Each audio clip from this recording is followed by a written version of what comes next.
Good evening, everybody, and welcome to another edition of Destiny Rewind.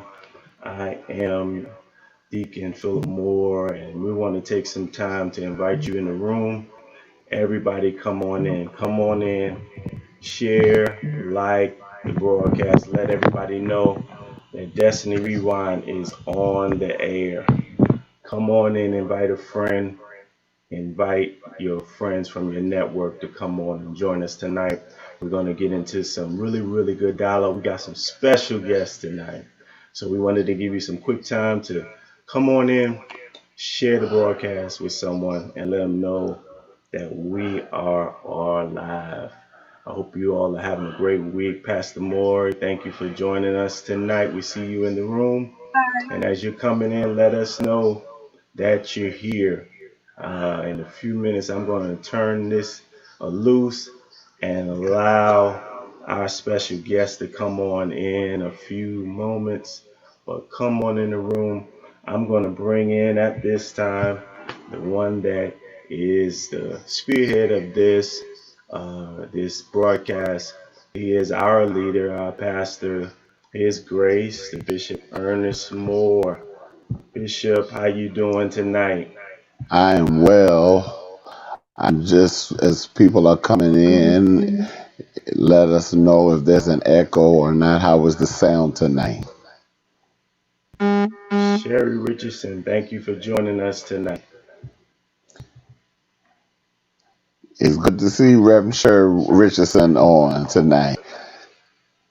How was the sound? It's an echo. Okay.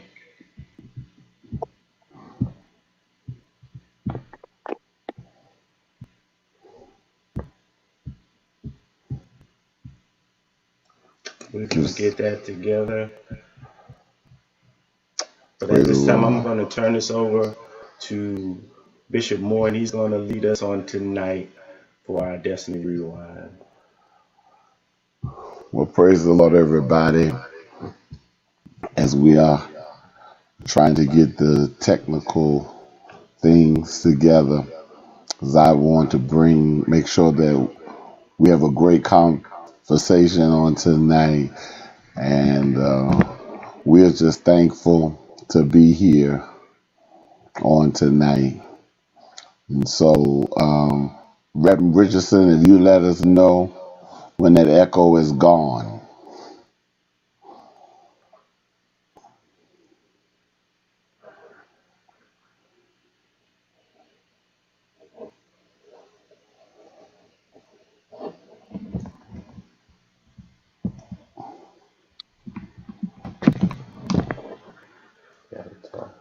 All right. Well, praise the Lord. We are in the month of December.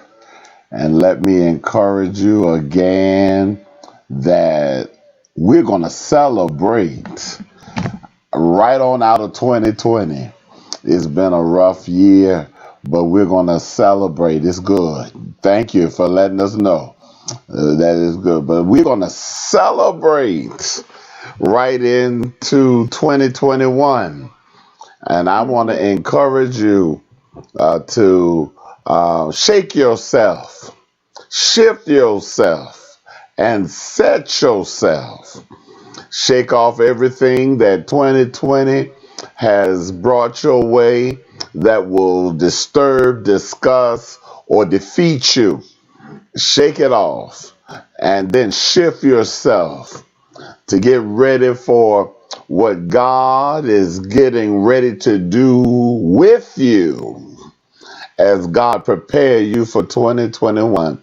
And then once you get in 2021, I want you to set yourself to move forward.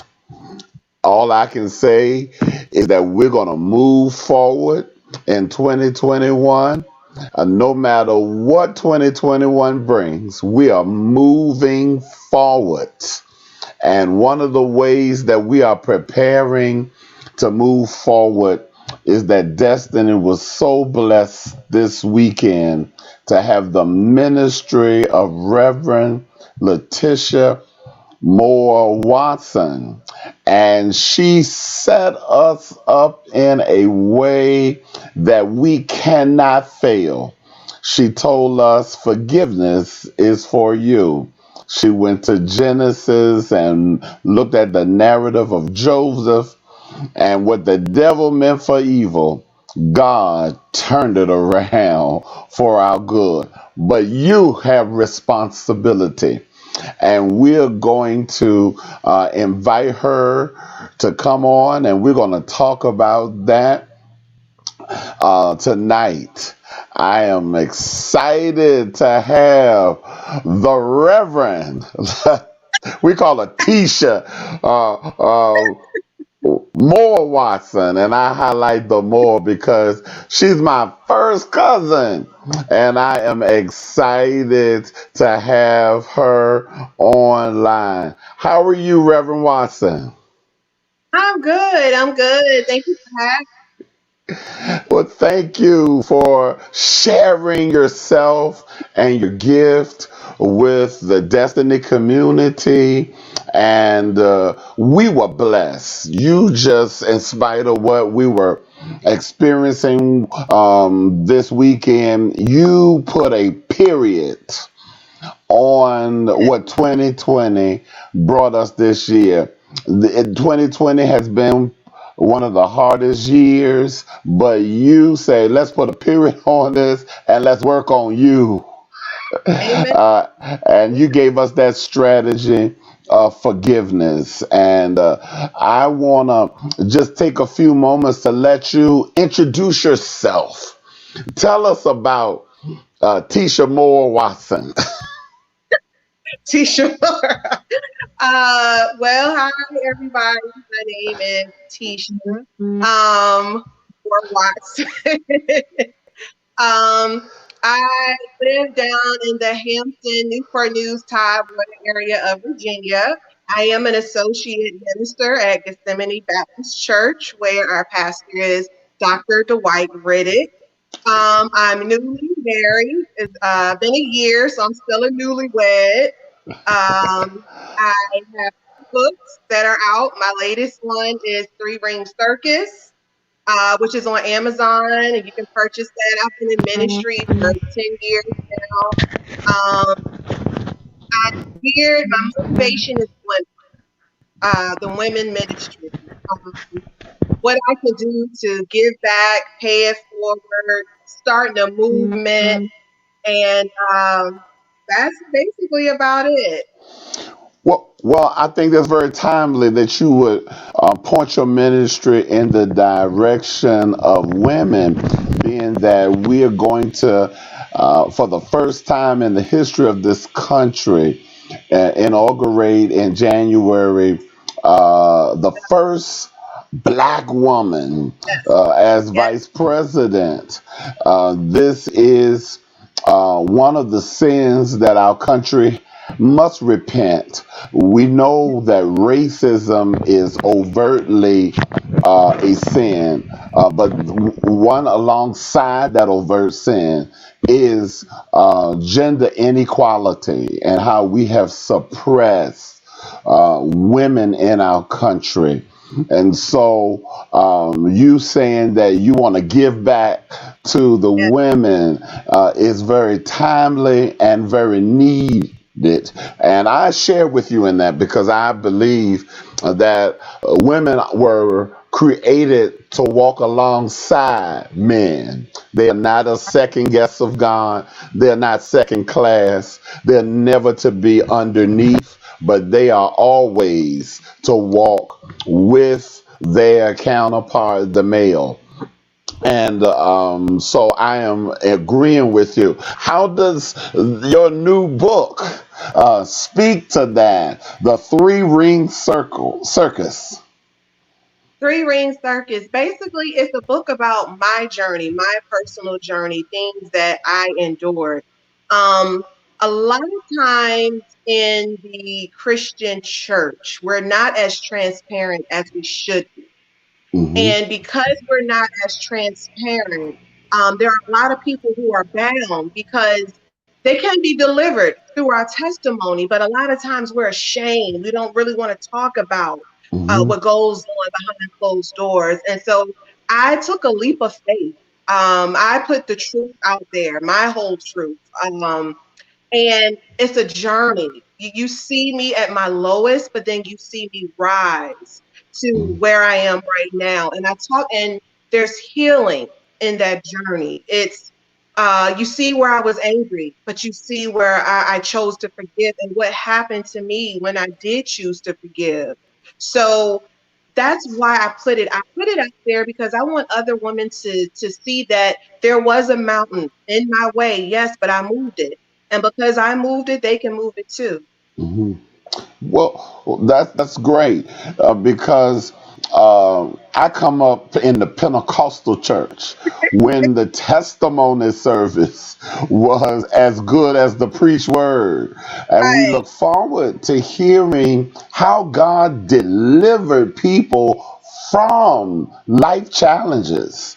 And praise and worship came around the 80s and kind of removed testimony service. So, what you're doing, you're resurrecting through literature and writing that testimony, which I think is very key now because now we have a record of the way that the Lord has brought us, not just the verbal communication, but also a written literature that will outlive you. So thank you for that contribution. Could you talk a little bit about, give us just a little smidget of what you experienced in the book, and then Um, we're gonna don't want to tell it all because we want them to go and purchase it. yes. Yeah, so basically I there was infidelity in my first marriage. To the point where my husband married the young lady he was seeing while he was still married to me. So hence the title. Polygamy. Uh, you know, people don't even realize that that is still practiced in some sense in America. We think that's in the biblical days, but you'd be surprised how many people are experiencing polygamy even now, and you survived it. Oh, I'm not going to tell because I read a little bit of the book, but you got to go and get the book to hear the details about that polygamous relationship that Reverend Watson survived. And I'm sure, because you said this Sunday, that all of us have been betrayed. Yes, And when you have made a vow to death do you part, and there is action on one side of the covenant to go and get another and bring that back and don't even tell you, don't even include you, and you have to experience, well, first discover that there's a third person in this ring. I can only imagine the hurt of the betrayal, but you are a living testimony that you can survive it. So I just got a sneaky suspicion that forgiveness was your strategy, your tool to deal with the three ring circus. yes, yes. So because that was the next question, the correlation between the book and forgiveness, and we kind of went right there. But you talked about when you were preaching on Sunday about let God do the dirty work. Yes. So, how did you let God do the dirty work in that three ring circus? So, I have to, once again, I have to be honest and I have to be transparent. When I discovered what had transpired, I wasn't, um, I wasn't thinking about Jesus. And, I placed a phone call to my mom and she's like, Tisha, wait a minute, But, after that initial blow, after that initial sting, God prevented me from doing a lot of the things that I felt that I wanted to do, because of Hmm. course my flesh was ready and Hmm. willing. But, God, there were times where I would kind of sort of like black out with anger. And for whatever reason, whatever I had put in my mind to do, God would block it each and every time. And I had to understand that, yes, what transpired, it hurt. Hmm. It did hurt. But what I came to realize was that it was temporary. This too shall pass.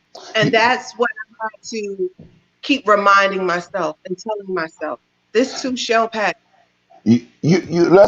Let's slow rewind because you said yes, it hurt, but I Mhm. came to realize that is a description of process. And a lot of times in the testimony, we don't dig deep enough in the reality of the hurt. Uh, Right. Betrayal just knocks you off your feet. Even when we talk about how Jesus was betrayed in his journey, we just kind of say Judas betrayed Jesus, but we don't park and talk about the feelings, as you stated, anger. What was some of that manifestation from that anger? And then we're gonna be transparent. You say I'm transparent. I'm gonna push that envelope. What did that look like? Oh, it was bad. The thoughts, because at that particular time, I had 11 years invested. Um, Oh. I had 11 years invested, and then you begin to think about, what you gave, what you sacrificed. And so there were times like, like, if I had a concealed weapon, that's where that anger was, because you can't imagine someone that you spent that amount of time with, how because sometimes they can act carelessly, Hmm. you know, with your feelings. Hmm. Sometimes it's not it, and when you're an adult, you come across adult situations, and there may be things that you may yourself be going through because of past hurts. And I do believe that hurt people. Hmm. And and so sometimes you may hurt that the person that you love the most. Um, Sometimes you can even say you may do it like you didn't have any ill will, if you can even think that, because you never know how deep someone is hurting, and Hmm. the wounds, you have no idea. And a lot of times we take this baggage, and we get in, we get married, we get into relationships, we get into ministry with this baggage, with this hurt, with this pain. And then, we start acting out, because sometimes the mask that we wear, that's temporary. The real you is going to come out, whether you like it or not. It's going to come out. So, like, my anger, I was beyond, beyond the level of where I felt that I should be. I said a lot of things. Hmm. I acted out, but I had to understand that wasn't for me. That's how I want it to be. So your emotions ran wild until you could get to a place of understanding. And I think that's so important to note because we have all the spiritual saints that say, what you confess with your mouth, you're going to have to endure. Take it back. But I believe that we just have to be fully human before we can get to a place where you say you understand and allow God to make you fully divine. That's So even a process. what you must do is you have to allow yourself to grieve. Hmm. You have to allow yourself to go through those emotions. You have to give yourself space, and you have to give yourself time, and you have to be patient with yourself. Mhm. One of the things I try to do, I try to get back up really quick, and I try to make myself busy, try to, get involved with different things. And I had to understand that God was saying this isn't the time.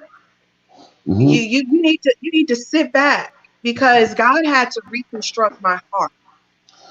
Good. That's good. God has to reconstruct your heart.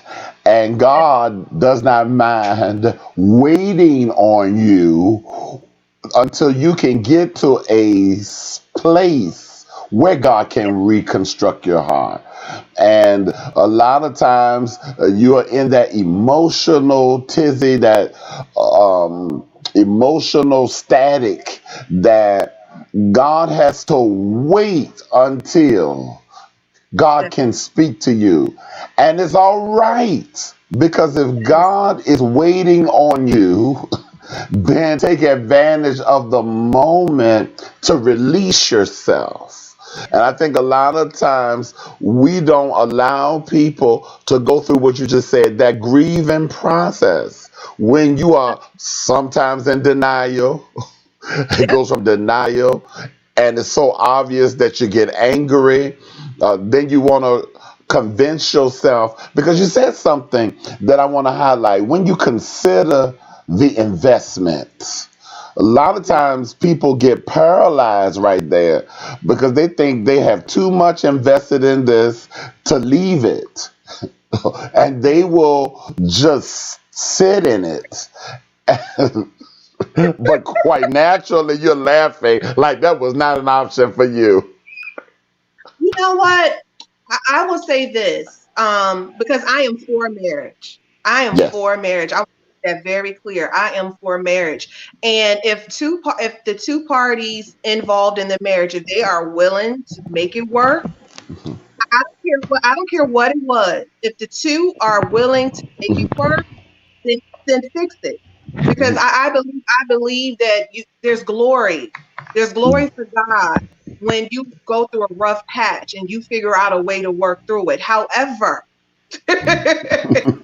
if only one person is trying to make that, you cannot carry that burden. You can't carry that load. It wasn't meant for you to carry. The marriage is a partnership. Hmm. And initially, I did try to make things work. I really did. I'm a minister. I didn't really know how God felt about divorce. And there were a lot of questions. And because I wasn't really forthcoming with the truth, I went through a lot on my own in Hmm. seclusion, because I was ashamed. I was Hmm. embarrassed, and so I really didn't feel comfortable talking about how I really felt. So initially, yes, I was trying to make things work. A Hmm. year, 2 years, I tried, but then it came to a point where you have to consider self-care. Okay. Are you going to continue to put yourself through this? Look at what you're sacrificing. Hmm. Look at what aren't you worth? When I learned what I was worth, Yes. that's when I decided, you know what? Mm-mm, something has to give. And you know what? I think that there should be some non negotiables based upon your worth when you make Yes, covenants. Because if we are going to understand human beings, human beings have the ability not to make good choices and to be overtaken by things that under pressure. And I think when we understand our worth, there yes, ought to be some non negotiables that you communicate in the yes, beginning of the covenant. So when times comes that people have violated it, and I think you did an excellent job talking about being merciful if it is repairable. There and Right, right, the dynamics of relationships are different in every relationship. There are times when it is, even if it's infidelity, you can work mhm, through it. We have some success stories about that. But like you said, if you find in the process of forgiveness that the person will not be accountable for their wrongdoing, then you have a decision to make according to your value of yourself. If you value who you are, it is all right to move forward right, and make the decision that's good for the both of you. Because if they want to be in the three ring circus, let them enjoy the other person and get another correct. person. But you take the time to exit, as Tanya Wheeler said. Yes, Time to exit. And I understand because I'm Pentecostal for 53 years, and I'll be 52 the end of this month. I've been in the holiness church all my life, and we preach divorce is a sin. And right, so I understand as a product of divorce. My mother and father divorced after 26 years, and we're not ignorant of the challenges of relationship. One of the things that when I was in seminary, there was a course that my professor said to me because I'm single, said, Ernest, don't ever think that you can't counsel married couples because you were in a marriage. Was your mother and dad father married? And yes, and you know the signs that there is trouble in the house. And when I saw it as a child, I was like you know, divorce. God doesn't want to do that. But I had to understand that it was best for the both my mother and my father that was the reality because of the situation. And I think in the 21st century, as we minister, especially to women who right, feel like they are lesser because theologically we have not reconciled and we're still challenged with reclassifying the female not as God sees her, as a second class citizen that should take it. No human being should be treated any kind of way. right, It's human right, dignity. Every human being should be properly acknowledged and properly treated.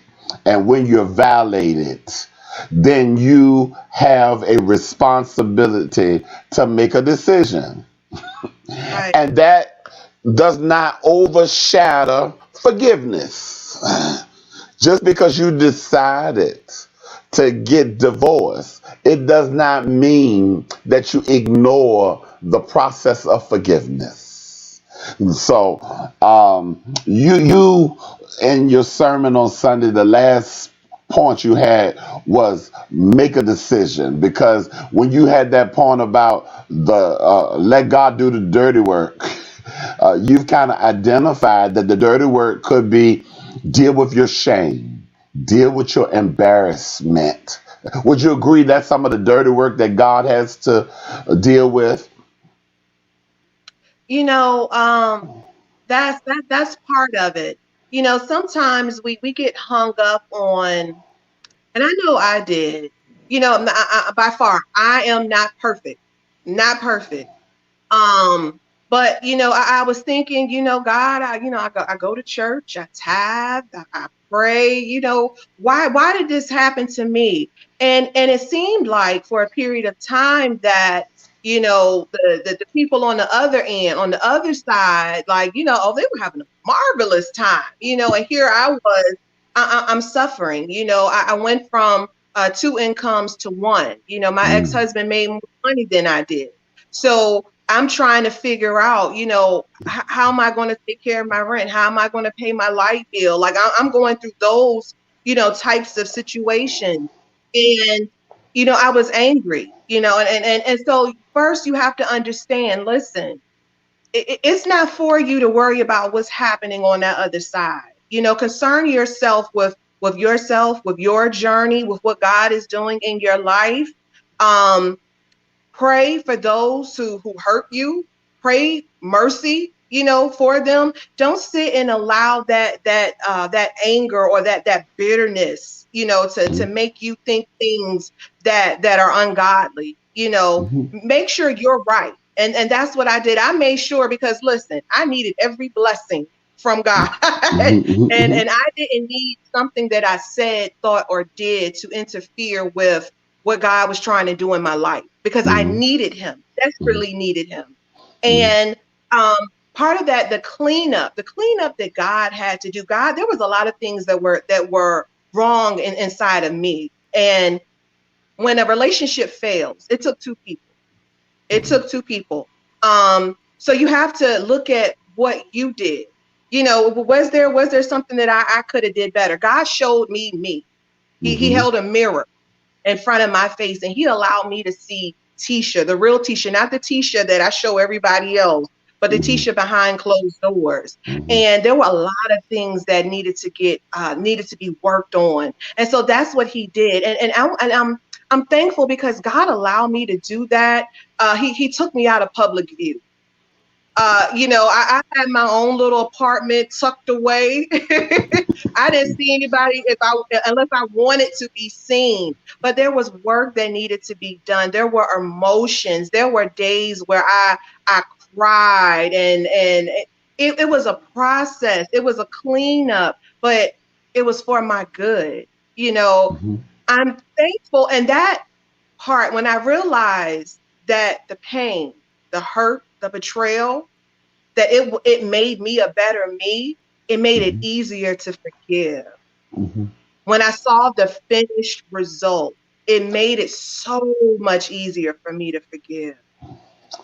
What do you say about therapy and forgiveness? I am an advocate that you need to see a therapist. There is absolutely nothing wrong with going to see a therapist. Us as African Americans, we tend to, we got Jesus. And listen, I got Jesus too, but look, there is some stuff. There are issues, there are real feelings. See, um, after my marriage, I took some time out, and then I started, to date.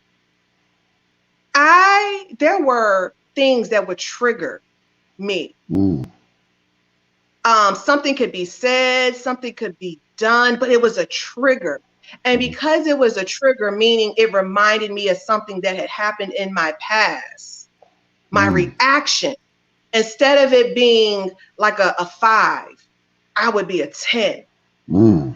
And I didn't realize I had triggers until I sat down with a therapist. And just talking.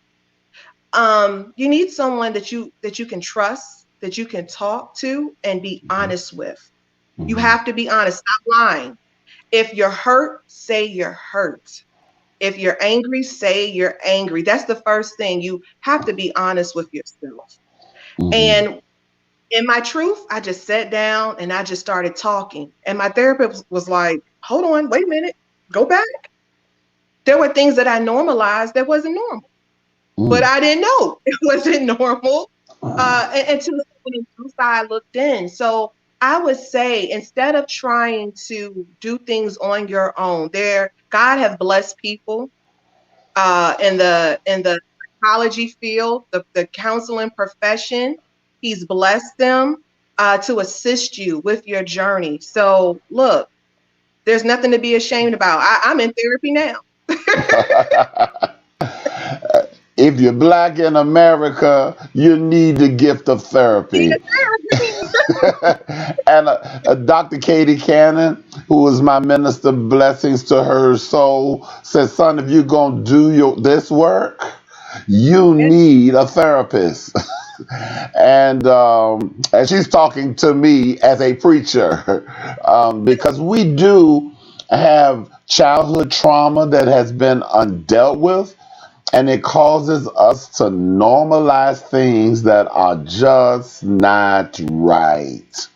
And if we are normalizing things that are not right, it is ungodly because God's throne sits upon righteousness and justice. And it is a act of justice to forgive and to get therapy in the process of forgiveness. And so thank you for that. You ended your sermon on Sunday by telling us to write this down.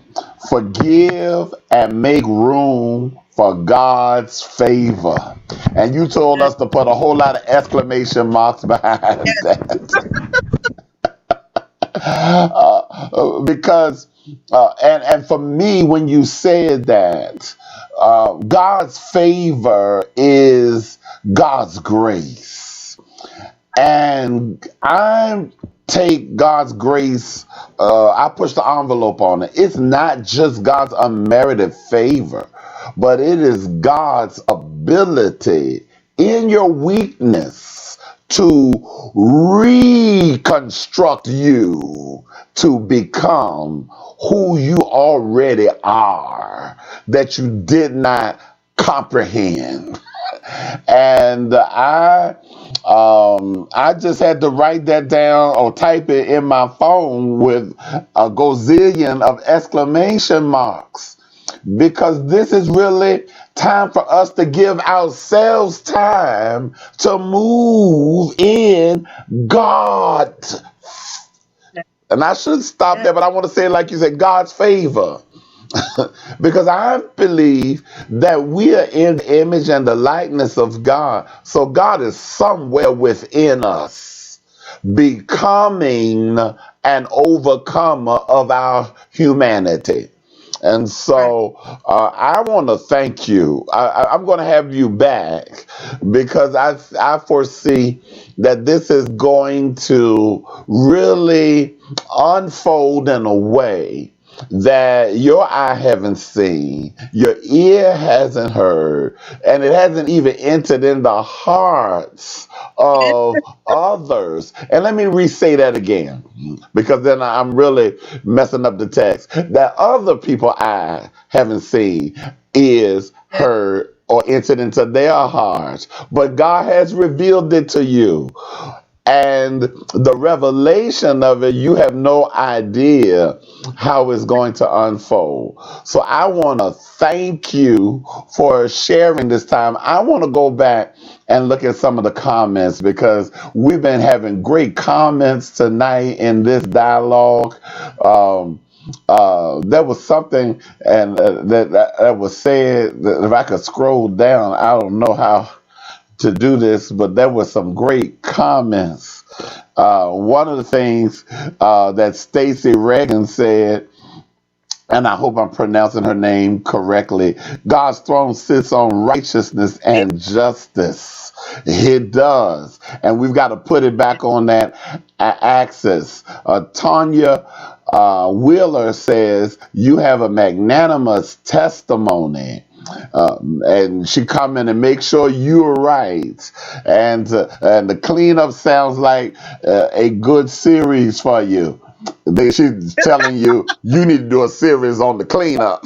That is a good series. I'm just thankful that you became through it. You are now an example of what it means to be a woman and a woman of God. Because a lot of times we don't mind talking about a woman of God, but we don't highlight that you are a woman and you are a strong black woman. Elder Karen Moore from New York says a strong woman of God. So tell us, how can they get your product again? You can go online, Amazon.com. It's priced under $5. So you can pick it up. It's Three Ring Circus, Letitia Watson. I know Bishop likes to call me more Watson, but it's Letitia Watson, Three Circus. I like to highlight the more, and I'll tell you that joke after I get off, because before she was a Watson, she was a more. But it is Reverend Letitia Watson, and I Right. appreciate her and who she has become in this age of Trump and COVID-19. God prepared you to be a wild card for those that did not realize that they had value to survive womanhood. And black womanhood comes with a lot of challenges. And I celebrate our black women. I don't take that back because, the religious people will say, well, we got white women too. I ain't never been white, but I know what a black woman will do because I got a black mama and I minister to black women and I'll minister to anybody else that come in the church. But my first priority is to my own people. I'm in Matthew 1:21, and he shall save his people from their sins. So I appreciate if someone wanted to get you to do a live with them, how can they contact you? You can email me. It's my name. So Letitia, LATISHA Watson at yahoo.com. All right. You need to get her in these upcoming events. I am pushing her. As I push all of people that come on this program, because I believe that they are a blessing for this 21st century, and you need to get them to engage with your ministry. So again, I don't want to belabor the time, but I could go on and on and on about forgiving and forgiveness is for you, and talking about the three-ring circus, but time will not allow me. So thank you all for joining us tonight. I'm going to turn it back over to Deacon Philip Moore, and he's going to take us on out. Well, we've had an amazing edition of Destiny Rewind. We want to thank all of you for joining us on tonight. If you want to be a blessing to the Destiny Community Church and something on tonight was said that blessed you, take a moment and share an offering with us on tonight. The information is on your screen, and we will be glad to receive your offering to help us further our community efforts. Be reminded that this Sunday and every Sunday, we come on live for a taste of destiny. It is our ability virtually to bring you in to our experience at Destiny Community Church, where the word of the Lord is preached and the praises of God go forth. You don't want to miss this Sunday. It's going to be a powerful time in Destiny Community. So we look forward to seeing you in our virtual church. And if you're looking to connect with us, why don't you shoot us a DM, shoot us an email, connect with us in this time. And we want to connect with you to strengthen that virtual relationship to help you in your spiritual journey and your faith formation. But for now, we're going to go for now and look forward to seeing your face on our next live, our next Destiny Rewind. Have a great night, and we see you next time. God bless.